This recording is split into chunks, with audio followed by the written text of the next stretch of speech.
স্বপ্ন দেখেন আপনার ছেলেকে কোটিপতি মেয়ে বিয়ে করাবেন, মেয়ের বাবাও স্বপ্ন দেখে আমার মেয়েটাকে কোটিপতির ছেলের কাছে বিয়ে দিব।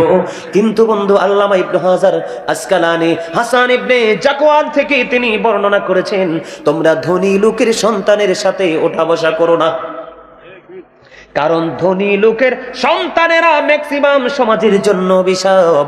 আপনারা দেখবেন মধ্যবিত্ত পরিবারের মানুষ কিন্তু লজ্জায় কোনো কিছু করে না, আর যাদের ধন দৌলত টাকা পয়সা আছে বন্ধু, তারা কোনো লজ্জা শরমের তোয়াক্কা করে না, যেটা মন চায় সেটাই করে ফেলে।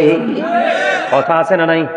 এই জন্য আমি প্রায় আজে বলে থাকি, the rich are not always happy. ধনীরা সব সময় সুখী নয়, the poor are born to suffer. গরিবরা জন্মগ্রহণ করেছে দুঃখ ভোগের জন্য। ঠিক কিনা বলেন? বলে হুজুর এতগুলো কথা কেন বলছেন? এতগুলো কথা বলার কারণ হলো আমি আমার আসল জায়গায় চলে যাচ্ছি বন্ধু।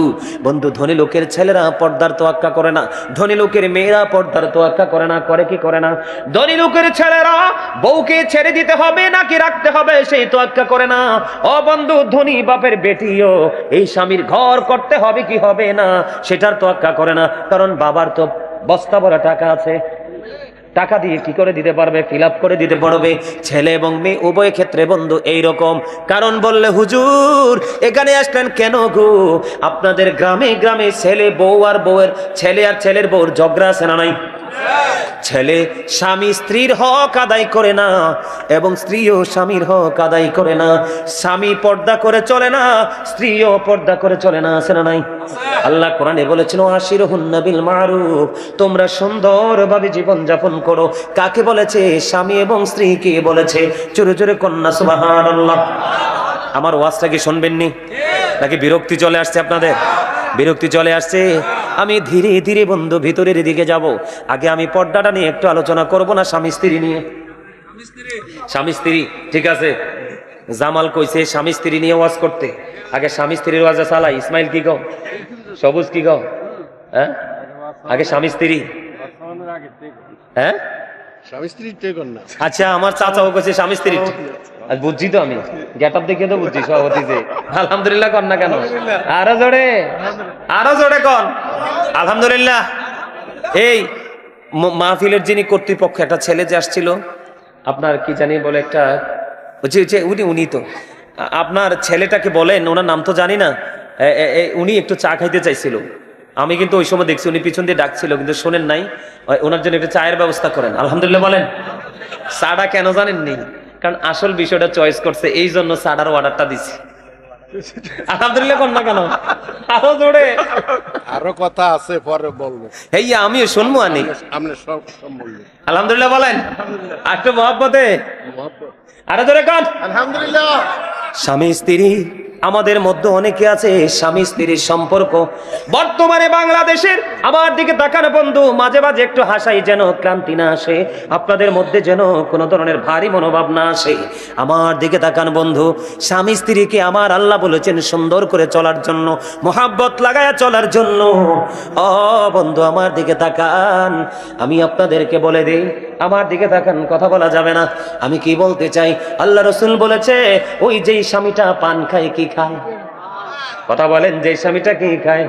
আমার রসুল বলেছে যেই স্বামীটা পান খায়, তুমি তোমার স্বামীটা অনেক পরিশ্রম করে তোমার ঘরে ফিরে এসেছে, তুমি তোমার স্বামীটার কাছে বসে তার সাথে মিষ্টি মিষ্টি আলাপ করো, তার ক্লান্তিটা দূর করার চেষ্টা করো, আর সাথে সাথে একটা কিলি পান বানাইয়া দাও। এই পান বানাইয়া বা চা বানিয়ে দাও যে যেইটা পছন্দ করে। আল্লাহ রসুল বলেছে স্বামী স্ত্রী মোহাব্বত করে কিছু সময় যদি প্রেমময় আলাপের মধ্যে যদি থাকতে পারো গো, তোমার আমল নামায় নফল ইবাদতের সওয়াব আমার আল্লাহ দিয়ে দিবে। সুবহানাল্লাহ। জোরে জোরে বলেন না সুবহানাল্লাহ। এখনকার স্বামী স্ত্রীর মধ্যে প্রেম আসেনি? আরো জোরে বলেন আসেনি? এখনকার স্বামী স্ত্রী হলো ইঁদুর এবং বিড়ালের মতো। কিসের মতো? বিড়ালে যদি ইঁদুর পায় কি করে? বিড়ালে ইঁদুর পাইলে কি হয়? খুশি হয়, কারণ চেপে ধরে তার পেটের খিদা নিবারণ করতে পারে। ও বন্ধু, এখনকার স্বামী স্ত্রী ইঁদুর বিড়ালের মতো সম্পর্ক, বাচ্চাগুলো কেমন জানি হয়। ঠিক কিনা বলেন? না আমি খাইবো না, আমার 5 ঘন্টা ওয়াজ করলো ইনশাল্লাহ কিছু লাগবে না। লাগে না, এটা লাগে না, আপনি খান। আমি অর্ডার দিছি তো, অনুমতি দিছি তো। আলহামদুলিল্লাহ বলেন না কেন? ইঁদুর আর বিড়ালের মতো স্বামী স্ত্রীর সম্পর্ক বন্ধু। আমি আপনাদেরকে বলে দেই, সারাদিন স্বামী পরিশ্রম করলো, সারাটা দিন স্বামী তোমার জীবন জীবিকার জন্য পরিশ্রম করলো, সারাটা দিন ও বন্ধু এমন পরিশ্রম করলো, মাথা থেকে কত ফোঁটা গাম ও বন্ধু তোমার স্বামীর গায়ে দিয়ে ঝরে ঝরে পড়লো, কিন্তু স্বামীটা তোমার ঘরে আসলো, দেখতে দেখতে বিকেলটা শেষ হয়ে গেল, সন্ধ্যা শুরু হলো, রাত্রি যখন দ্বিপ্রহরের কাছাকাছি চলে আসলো, সকল মানুষ ফ্যামিলির প্রত্যেকটা মানুষ তোমার ঘুমিয়ে গেল, এই সময় স্বামী তোমাকে আপন করে কাছে চাইলো। কিন্তু বন্ধু অত্যন্ত গুরুত্বপূর্ণ হাদিস, আমার রাসূল বলেছে এই সময় রাত্রি যখন দ্বিপ্রহর চলে আসলো, সমস্ত পৃথিবীর মানুষ নীরব হয়ে গেল, ও বন্ধু বিছানার সাথে পিঠ লাগিয়ে তারা ঘুমিয়ে গেল, ঠিক এমন সময় স্বামীর মনে চেয়েছে আমি আমার বিবিকে একটু ভালোবাসবো, একটু আদর দিব, একটু স্নেহ করব, কিন্তু বন্ধু স্বামী তোমাকে আদর করে কাছে ডাকলো গো, এই কাছে ডাকার পরে স্বামীটা তোমাকে সারাদিন পরিশ্রম করে তোমার সাথে মিষ্টি আলাপ করে একটু সময় কাটাবে, প্রেম ভালোবাসা ভাগাভাগি করে নিয়ে যাবে। আল্লাহ রাসূল বলেছে ও পৃথিবীর বিবি, ও পৃথিবীর বিবিরা সবাই মিলে তোমরা শুনে রাখো, ওই স্বামী যখন তোমাকে ডাকলো তুমি স্বামীটার ডাকে সাড়া দিলা না, মুখটাকে উল্টো দিকে ফিরিয়ে, মুখটাকে উল্টো দিকে ঘুরিয়ে তুমি কি করলা, মুখটাকে উল্টো দিকে ঘুরাইয়া তুমি মুখটাকে ফিরিয়ে তুমি সারাটা রাত কাটিয়ে দিলা, এই দিক দিয়ে তুমি অন্যদিকে মুখটা ঘুরিয়ে রাখলা, স্বামী অনেক বেশি যন্ত্রণা নিয়ে তিনিও আরেকটা দিকে মুখটা ঘুরিয়ে রেখে তিনি সারাটা রাত পার করে দিল বন্ধু। যখন আল্লাহ রাসূল বলেছেন যখন তুমি স্বামীর কলিজায় আঘাত দিলা, ডাকি তুমি সাড়া দিলা না, ঠিক তখন থেকে ওই সকাল পর্যন্ত বন্ধু অভিশাপের ফেরেশতারা ওই নারীটাকে লানত দিতে থাকে, অভিশপ্ত করতে থাকে। জোরে জোরে বলেন না নাউজুবিল্লাহ, আরো জোরে বলেন না নাউজুবিল্লাহ। সবচেয়ে বেশি গুরুত্বপূর্ণ, সবচেয়ে বেশি রিস্ক থাকে কোন জিনিস রান্না করতে গেলে জানেননি? তারা তো বলছে না, দেখছেননি? শিকারি ফোলাফাইন। সবচেয়ে বেশি দাদারা বলেন, মরু ফোলাফাইনে বলতে হবে না, কারণ ফোলাফাইনে ক্লাসে এখনো যায় নাই, ছেলেরা বলতে পারবে না। আপনারা চাচা দাদারা বলেন, সবচেয়ে বেশি রিস্ক থাকে কি জাল দিতে গেলে? কথা কন না কেন? দুধ রান্না করতে, দুধ রান্না করা অত্যন্ত গুরুত্বপূর্ণ, অত্যন্ত রিস্ক।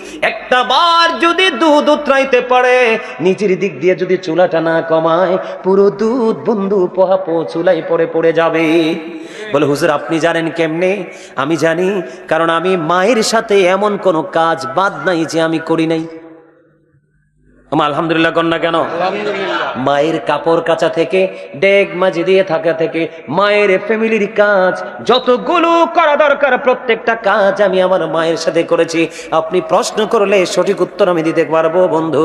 এই জন্য বললাম সবচেয়ে বেশি রিস্ক থাকে দুধ রান্না করতে গেলে। আমার রাসূল বলেছেন স্বামী বাহির থেকে চলে আসলো, তোমাকে মহব্বত করে ডাক দিল, আল্লাহ রাসূল বলেছে তোমার চুলায় যদি দুধ যদি বসানো থাকে, তুমি দুধ ফেলে রেখে তোমার স্বামীর ডাকে তুমি সাড়া দিয়ে চলে আসো। জোরে জোরে কন্যা সুবহানাল্লাহ। এখনকার মেয়েরা করেনি এই কাজ, করেন না? বলেন না করেনি। করবে কোত্থেকে? ওই যে মনে আসেনি শুরু থেকে বলেছিলাম বন্ধু, মেয়ে আসছে ডোল বাজায়া বাজাইয়া, মিউজিক বাজায়া বাজাইয়া, ছেলেও বউ ঘরে উঠাইছে মিউজিক বাজাইয়া। এটা তো আদব কায়দা কিচ্ছুই জানে নাই, ঠিক কিনা বলে? আরো জোরে বলেন। আমাদের দেশের মধ্যে বন্ধু অত্যন্ত ভয়ঙ্কর পরিস্থিতি। আমি আপনাদেরকে বলে দেই স্বামীকে কেমন করে মানতে হবে, স্বামীকে কেমন করে মহব্বত করতে হবে। মদিনাতুল মুনাওয়ারা থেকে বন্ধু একটা ঘটনা আমি আপনাদেরকে বলে দেই, বলবনি? এখনকাও কিন্তু আমাদের মধ্যে সেই প্রথা অনেকেই ধরে রেখেছে। যারা বন্ধু রাজার মতো পথ চলে, ওই সমস্ত পুরুষগুলো বাড়ি ত্যাগ করার সময় বাড়িতে কাজের লোক দিয়ে যায়, যতদিন স্বামী বাড়ি ফিরে আসবে না ততদিনের খাবার দিয়ে যায় কি যায় না? বন্ধু মদিনাতুল মুনাওয়ারায়, আমার দিকে তাকান, মদিনাতুল মুনাওয়ারায় ও বন্ধু এক স্বামী তার স্ত্রীকে এক স্বামী তার স্ত্রীকে বাড়িতে রেখে গেলেন। রেখে যাওয়ার সময় বিবিকে বলে গেলেন, বিবি রে, তোমার আমি আসা পর্যন্ত যা কিছুর প্রয়োজন হবে সব কিছু আমি তোমাকে ঘরে তুলে দিয়ে গেলাম, আর আমার বাড়িতে একজন লোক দিয়ে গেলাম যিনি তোমার সুবিধা অসুবিধা দেখবে। বন্ধু, স্বামী বিবিকে দিয়ে চলে গেল। বিবি ও স্বামীর কথা মেনে পথ চলতে লাগলো। হঠাৎ করে বিবির বাবার বাড়ি থেকে খবর আসলো যে তার বাবা সিরিয়াস অসুস্থ। এই খবর শোনার পরে ওই মদিনাতুল মুনাওয়ারায় আমার রাসূলের জামানায় যখন এই বাবার বাড়ি থেকে খবর আসলো, স্বামী ও বন্ধু সব কিছু দিয়ে চলে গেল, বাবার বাড়ি থেকে খবর আসলো বাবা অসুস্থ। এবার কি করলেন, ওই বাড়ির যে কাজের লোকটাকে পাঠালেন মদিনাওয়ালার কাছে। এবার মদিনাওয়ালার কাছে চলে গেলেন।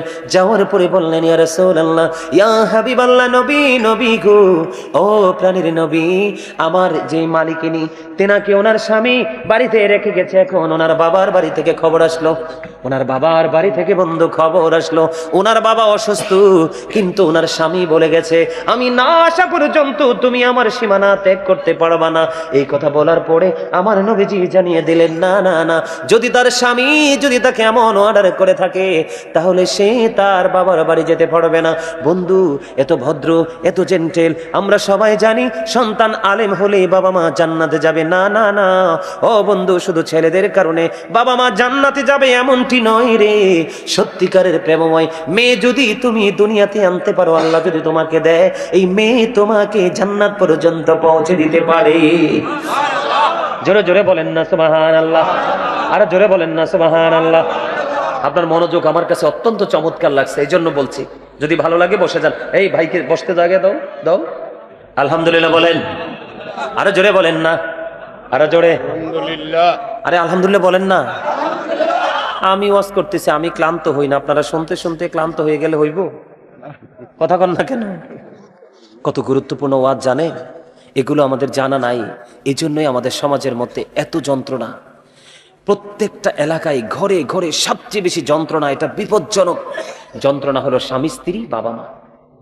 কথা বলেন, প্রত্যেকটা ঘরে ঘরে প্রত্যেকটা এলাকায় এটা দিন দিন এটার পরিধি বাড়তেছে। শুধু ইহুদিদেরকে দেখে দেখে যদি মুসলমানের যে ধর্মীয় রীতি মানতো, ফলো করতো, আলেমদের সাথে যুক্ত থাকতো, তাহলে আমাদের জাতি এত ধ্বংস হতো? ঠিক কিনা বলেন, হতো? বন্ধুরি আমার, এবার শোনেন, ওই মহিলা সিদ্ধান্ত নিলেন, না না না, আমার রাসূল বললেন যাওয়া যাবে না। স্বামীও বলে গেল যাওয়া যাবে না, আমি যাব না। ওই মহিলা তার ঘরের আঙ্গিনায় কাটিয়ে দিল। দেখতে দেখতে দিন চলে যাচ্ছে, রাত চলে যাচ্ছে, সময় ফুরিয়ে যাচ্ছে, কিন্তু বন্ধু এখনো তার স্বামী বাড়ি ফিরল না। এবার হঠাৎ করে আরেকদিন খবর আসলো, তোমার বাবা আর পৃথিবীর বুকে নাই। কেমন মেয়ে! এবার কি করলেন, আবার ওই কাজের মেয়েটা আল্লাহর হাবিবের কাছে পাঠিয়ে দিলেন। ওই রাসূলের কাছে যাওয়ার পরে বললেন, নবী গো, ওই যে নালিশ নিয়ে এসেছিলাম, ওই মহিলার বাবা আজকে পৃথিবী ছেড়ে চলে গেছে। ইন্না লিল্লাহি ওয়া ইন্না ইলাইহি রাজিউন। এখন ওই মেয়ে কি যেতে পারবে? রাসূল বললেন, তার স্বামী কি এখন ফিরে এসেছে? না গো রাসূল, না, তার স্বামী তো এখনো ফিরে আসে নাই। আমার রাসূল বললেন, স্বামীর অনুমতি ছাড়া যেতে পারবে না। ও বন্ধু, কি করলেন? ওই মেয়েটা আবারও ধৈর্য ধরলেন, আমার স্বামীর হুকুম এবং আমার রাসূল বলছেন স্বামীর অনুমতি ছাড়া আমি অনুমতি দিব না। এই মেয়েটা গড়ে রইল। ও বন্ধু, দেখতে দেখতে আপনারা তো জানেন, একটা মানুষ যখন মারা যায় যত দ্রুত তাকে দাফন করা যায় ততই তো উত্তম। কারণ যদি সে অপরাধী হয় সে তার যন্ত্রণার জায়গায় চলে গেল, আর যদি সে জান্নাতি হয় তাহলে সে নিয়ামত ভোগ করার জায়গায় সে চলে গেল। জুড়ে জুড়ে বলেন না সুবহানাল্লাহ। বন্ধুরে আমার, এবার দেখতে দেখতে দিন চলে গেল, রাত চলে গেল। ওই বাবাকে কবরে দাফন করা হলো গো। কবর যখন দাফন করা হলো, আল্লাহ রাসূল খবর পেয়ে গেলেন রাত্র নিশি গভীরে। প্রাণের নবীজির কাছে খবর চলে আসলো, ওই যে মেয়েটা স্বামীর কথা মেনেছে, স্বামীর হুকুম মেনে বাড়ির আঙিনায় নিজেকে আবদ্ধ রেখেছে, আর রাসূলের কথা মান্য করেছে। শুধুমাত্র এই মেয়েটার এই পথ চলার কারণে, পর্দা করার কারণে, স্বামীর কথা মানার কারণে, আল্লাহ রাসূলের কথা মানার কারণে আল্লাহ রাব্বুল আলামিন খুশি হইয়া তার বাবার পুরো জীবনের গুনাহগুলো আমার আল্লাহ মাফ করে দিয়েছে। জোরে জোরে বলুন সুবহানাল্লাহ। বন্ধুরি আমার রাসূল বলে দিয়েছেন, আল মারওয়াতু ইযা সাল্লাতু খামসাহা, যে স্ত্রী লোক 5 ওয়াক্ত নামাজ পড়বে, ওয়াসামাত শাহরাহা, লজ্জাস্থানে রোজা রাখবে, ওয়াসামাত শাহরাহা, রমজান মাসে রোজা রাখবে, আহসানাত ফারজাহা, লজ্জাস্থানের হিফাজত করবে, আদওয়াত বালাহা ফালতাদখুল মিন আইয়াবিল জান্নাতি শাআত। আল্লাহ রাসূল রাসূল বলেছেন, যেই মহিলা যেই নারী 4টা কাজ করবে, ও আমার মা বোন, করতে হবে। একটা নারীর জীবনে শ্রেষ্ঠ নেয়ামত হলো তার স্বামী, কারণ স্বামীর সন্তুষ্টিতেই নারীর জান্নাত। আল্লাহর হাবিব বলেছেন, ও পৃথিবীর আমার মা বোনেরা, সবাই মিলে শোনো গো, তুমি যদি তোমার স্বামীর কথা মতো চলতে পারো, তবে হ্যাঁ, শুধু যে বিবি তার স্বামীর কথা মতো চলবে এমনটিও নয়, স্বামীটাও হতে হবে প্রেমময়। বাংলাদেশে অনেক স্বামী আছে অসভ্য, ঠিক কিনা বলেন? অনেক স্বামী আছে অসভ্য। আমি অসভ্যতার লাইনে পড়ে আসতেছি, আগে মা বোনদের সাইডটা আমি শেষ করে নেই বন্ধু। আল্লাহ রাসূল বলেছেন, কোন বিবি যদি ইন্তেকাল করে, ইন্তেকাল করার পরে তার স্বামী যদি বিবির জন্য কান্না করতে গিয়ে, আফসোস করতে গিয়ে একটা ফোঁটা চোখের পানি যদি ফালায়, আমার রাসূল জানিয়ে দিয়েছে, ওই নারীর জান্নাত কেউ আটকাতে পারবে না, বিনা হিসাবে যাবে সেই জান্নাতে। জোরে জোরে বলেন না সুবহানাল্লাহ। ধরে আমাদের গ্রামের মধ্যে একটা শয়তানি চলে, এটাও কিন্তু কিতাব থেকে সংগ্রহ করা। সেই শয়তানিটা হলো, এটারে আমরা আঞ্চলিক ভাষায় বলি জোলা। বুঝেননি? বলে বাবার বাড়ি নিয়ে জোলা করছে। কথা বললা কেন? মানে স্বামীর পকেট কেটেছে বিবি। স্বামীর পকেট কাটলে বিবির এটা দোষ না। স্বামীকে না জানিয়ে যদি বিবি স্বামীর পকেট থেকে টাকা নিয়ে খরচ করে, এটা দোষেরও না, এটা চুরিও না, এটা কোনো কিছু না, বরঞ্চ এটা হলো প্রেম। কথা বলেন না কেন? কিন্তু বন্ধু, সমস্যাটা হলো কোথায়? সমস্যাটা আমি আপনাদের সামনে একটুখানি তুলে ধরবো। এই সমস্যাটা কোথায় বন্ধু? সমস্যা হলো, আপনি স্বামীর পকেট থেকে টাকাগুলো নিয়ে গেলেন, কিন্তু নিয়ে বাবার বাড়ি রাখলেন। সময় যখন হলো, স্বামীর কাছে আবার এনে দিলেন বাবার বাড়ির কথা বলে। আছে না নাই? আপনাদের এলাকায় মনে হয় এরকম নাই, কিন্তু আমি আমার জীবনে এমন শয়তান মহিলা দেখছি। কথা কন না কেন? কি করে? স্বামীর পকেট থেকে নেওয়া দোষের না, কিন্তু স্বামী যখন গড়তে পড়বে, বাবার বাড়ির নাম করে এনে স্বামীকে দেওয়া, এটা হলো অন্যায়। দিয়েছো তো দিয়েছো, সপ্তাহ পর পর স্বামীকে তুমি প্রেসার দিচ্ছ, তুমি আমার বাবার বাড়ির টাকাটা দিচ্ছ না কেন? কিন্তু না না না বন্ধু, এটা সত্যিকার অর্থে স্বামীর টাকা। এটা গেল একটা দোষ। আরেকটা দোষ হলো, আমাদের দেশে, আমাদের বাংলাদেশের মধ্যে গ্রামে গ্রামে, মহল্লায় মহল্লায় এক ধরনের নারী আছে, সকালে রান্না করে ডিউটি করতে থাকবে, এই বাড়ির কি বোধ ওই বাড়িতে। আছে না নাই? কথা বলেন, আছে না নাই? এই কথাগুলো কেন বলছি আমি ব্যাখ্যা দিচ্ছি বন্ধু। মদিনাতুল মুনাওয়ারায় এক বুড়িমা স্বপ্নে দেখলো, আমার দিকে তাকান, গভীর রজনীতে খৌফে দেখলো তার মেয়েটার এমন অবস্থা, মাথার মধ্য দিয়ে বন্ধু পেরেক ঢোকানো হচ্ছে, হাতের তালুতে বন্ধু আগুন পেরেক বসানো হচ্ছে, আগুনের শিকল পরিয়ে দেওয়া হচ্ছে, তার পায়ে এত যন্ত্রণা, চিৎকার করতেছে বন্ধু। এবার মেয়েটা স্বপ্ন দেখলেন, মা পাগল হয়ে গেলেন। স্বামী মেয়েটা স্বপ্ন যোগে মেয়েটার সাথে কথা বললেন, মা তোমার এই অবস্থা কেন? মা গো, এটার কারণ হলো, আমার জীবনে কোনো দিন আমি আমার স্বামীকে মূল্যায়ন করি নাই। জোরে জোরে কন্যা নাউজুবিল্লাহ। এখন তো মা জানতে পারলেন স্বপ্নের কথা বলতেছি, বুড়ি মা বেঁচে আছে, মা দেখতেছে মেয়ে স্বামী রেখে পৃথিবী ছেড়ে চলে গেল। এবার দৌড়ে চলে গেল মদিনাওয়ালার কাছে। মদিনাওয়ালা শরীফ সর্বপ্রথম গেলেন ওই মহিলার স্বামীর কাছে। স্বামীর কাছে যাওয়ার পরে বললেন, বাবা তোমার স্ত্রী, আমার মেয়ে, সে কবরে বড় ভয়ঙ্কর অবস্থায় আছে, তুমি আল্লাহর হস্তে ক্ষমা করে দাও। এবার তার স্বামী ডাক দিয়ে বলল, না না না, আমি জীবনে কোনোদিন তাকে ক্ষমা করব না। কেন রে বাবা? এটার কারণ হলো, সে কোনোদিন আমাকে মূল্যায়ন করে নাই, আমার কথা কোনোদিন সে শোনেনি। প্রত্যেকটা সেক্টরে সেক্টরে সে আমাকে ওভারটেক করেছে, আমার কলেজে আগুন দিয়েছে, সে মরে গেছে, কিন্তু তার দেওয়া আগুন এখনো আমার হৃদয়ে দাউ দাউ করে চলছে। শাশুড়ি বুঝতে পারলেন, না না না, তার স্বামী কোনোদিন তাকে ক্ষমা করবে না।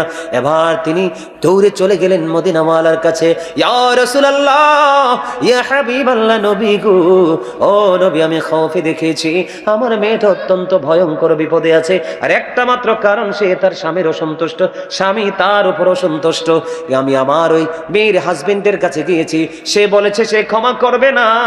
এই কথা বলার পরে আবার কে করলেন বন্ধু? আল্লাহ রাসূল ওই স্বামীকে ডাকলেন। ডাকার পরে স্বামীকে ডাক দিয়ে বললেন, তুমি তোমার বিবিকে ক্ষমা করবে না? এবার তিনি বললেন, ইয়া রাসূলুল্লাহ, সে আমার কলিজায় আগুন দিয়েছে। আমার নবীজি বললেন, তুমি তোমার বিবিটাকে ক্ষমা করে দাও, তাহলে তোমার আল্লাহ তোমাকে ক্ষমা করে দিবে। তারপরে স্বামী তাকে ক্ষমা করে দিলেন, আর মেয়েটার কবর হয়ে গেল জান্নাতের টুকরা। জোরে জোরে বলেন না সুবহানাল্লাহ। তাহলে স্বামীর কলিজায় আগুন দেওয়া যাবে না, স্বামীর কথা অমান্য করা যাবে না, স্বামীর অনুমতি ছাড়া দেদারসে চলাফেরা করা যাবে না। মনে রাখবেন, একটা নারীর জন্য 3টা পুরুষ গুরুত্বপূর্ণ। কয়টা? একটা নারী তার বাড়ি ছেড়ে অন্য কোথাও যেতে হলে, কোথাও যদি যেতে হয়, বন্ধ হয়তো তার বাবা থাকতে হবে, বিয়ে হলে তার স্বামী থাকতে হবে, অন্যথায় তার পেটের সন্তান যদি উপযুক্ত হয় সন্তানকে নিয়ে যেতে হবে, অন্যথায় কোনো নারী একা একা পথ চলতে পারবে না। কারণ নারী হলো শয়তানের রশি, নারীকে শয়তান কুমন্ত্রণা দিয়ে বেশি নষ্ট করে দেয়, ঠিক কিনা বলেন? কারণ নারীরা হলো গোপনীয় জীব। কি গোপনীয় জীব? আল্লাহ রাসূল বলেছেন তোমরা তো ঘরের মধ্যেই থাকো, কারণ আল্লাহ কোরআনে বলেছেন ওয়াকারনা ফি বুয়ুতিকুন্না ওয়ালা তাবাররাজনা তাবাররুজাল জাহিলিয়াতিল ঊলা। আমার আল্লাহ বলেছেন ওই জাহিলি যুগের নারীদের মতো তোমরা তোমাদের রূপকে অন্য কোনো বেগানা পুরুষকে দেখায়ও না, ঘর থেকে বের হয়ো না, তোমরা ঘরেই থাকো। হুজুর আমরা কি বের হব না? বের হব, তবে বের হব ঘরটা নিয়ে বের হব। আমি যেই পোশাক পরলে আমাকে কেউ চিনতে পারবে না, বুঝতে পারবে না, আমার বডি ফিটনেস সম্পর্কে কোনো ধারণা করতে পারবে না, ওই সমস্ত পোশাক পরে বের হতে হবে। এইভাবে পোশাক পরে পথ চলা একটা নারীর জন্য ফরজ। সুবহানাল্লাহ বলেন না কেন? আরো জোরে বলেন না সুবহানাল্লাহ। তাহলে নারীদেরকে সতর্ক থাকার দরকার আছে না নাই? বন্ধুরে আমার, এখন অনেক স্বামী আছে আমি দেখতে পাই, সেও সাথে আছে, বিবিকে এমন শাড়ি পরাইছে পাতলা, বিবি 3 পিস পরেছে, 3 পিস পরা কিন্তু সুন্নাতে পোশাক, পুরো অঙ্গ ঢেকে থাকে। কিন্তু বন্ধু তুমি 3 পিসের সাথে ওড়না পরাইলা, ওই ওড়নাটা হলো একেবারে নেট জালের মতো, মাথায় দিয়েছে ঠিকই, কিন্তু তার অঙ্গ দেখা যায়। আল্লাহ রাসূল বললেন যেই নারী পোশাক পরার পরেও তার অঙ্গ দেখা যায়, ওই নারী পোশাক পরিহিত নারী নয়, ওই নারী হলেন উলঙ্গিনী। সুরজুর কন্যা, নাউজুবিল্লাহ। তাহলে আজকে থেকে কি করা যাবে না বন্ধু? আবু বকরের কন্যা আমার রাসূলের সামনে দিয়ে যাচ্ছে, কিন্তু তার পরনে পোশাকটা ছিল পাতলা। আল্লাহ রাসূলকে সালাম দিলেন, আল্লাহর হাবিব তার সালামের জবাব দিলেন, কিন্তু উল্টো দিকে তাকিয়ে রইলেন। বলে হুজুর কেন গো? কারণ আমার রাসূল বলে দিয়েছেন মেয়েরা যখন প্রাপ্তবয়স্ক হয় তখন তাদের এই সব কিছু ঢেকে রাখতে হয়, ফরজ। কারণ পাতলা পোশাক পরলে অঙ্গ দেখা যায়, এই পোশাক পরলেও তার জাহান্নাম সুনিশ্চিত থাকে। জোরে জোরে কন্যা নাউজুবিল্লাহ। কয়টা বাজে? বাজক যায় বাজক। ওমা রাজ্যের বাজ্যা কিছু তো ওয়াজ তো শেষ করে দিতে হইবে। ভালো লাগে, হ্যাঁ? ভালো লাগে মাশাআল্লাহ। ভাল লাগে? আপনার কাছে ভাল লাগে নি? সবার কাছে? আরো জোরে কোন ঠিক? আরো জোরে। সবার কাছে ভাল লাগে? তাহলে একটা গজল গাই, গাইবো? আরো জোরে। এই যে দিনের শরীরটা গান। সাবধানে থাকিও নারী পর্দার আড়ালে, হাদিসে হারাম লেখে অন্য দেখিলে। সাবধানে থাকিও নারী পর্দার আড়ালে, পর্দা করে চললে নারী ফাতেমার সঙ্গে তুমি, ফাতেমার সঙ্গে তোমার জান্নাত হবে। সাবধানে থাকিও নারী পর্দার আড়ালে। বর্তমানের নারী গড়ে তারা স্বামীদেরকে ঘরে রেখে, ভালো লাগে না তাদের পার্কে না গেলে। এনার্জি নাই, সব এনার্জি ঠিক কেন বলেন? আমি কি ভুল কথা কইছি? ভালো লাগে না তাদের পার্কে না গেলে, সাবধানে থাকিও নারী পর্দার আড়ালে। বর্তমানের নারী গণে তারা ঠোঁটে গালে আলতা মেখে, রূপের ব্যবসা করে তারা শহরে চলে। ঠিক না ঠিক? রূপের ব্যবসা করে তারা শহরে চলে। সাবধানে থাকিও নারী পর্দার আড়ালে। আজকালের নারী গণে তারা স্বামীদেরকে ঘরে রেখে, ভালো লাগে না তাদের মার্কেটে না করলে। ঠিক না ঠিক?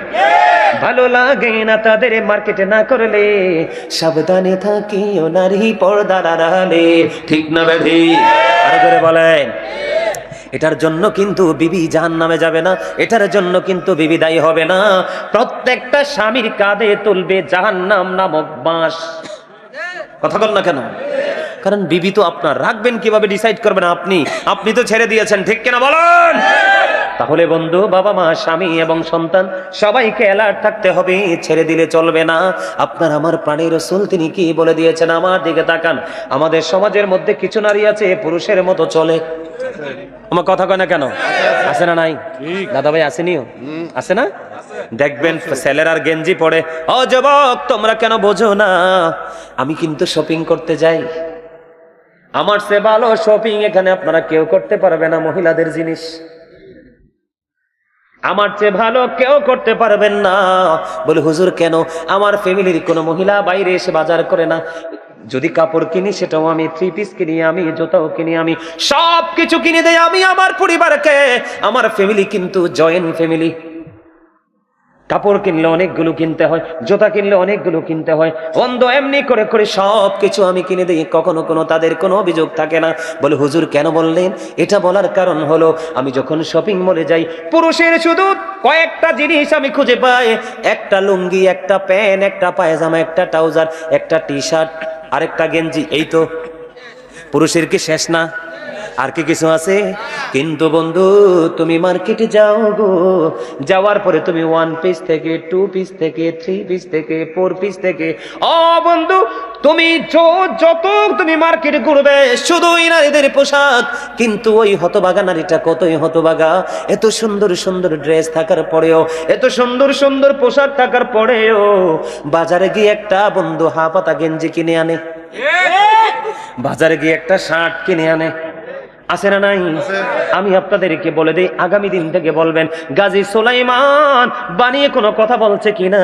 এই ছেলেরা পড়াটাই স্বাভাবিক, কিন্তু মেয়েরাও এখন জিন্স প্যান্ট পিনি পরে কি পড়ে না?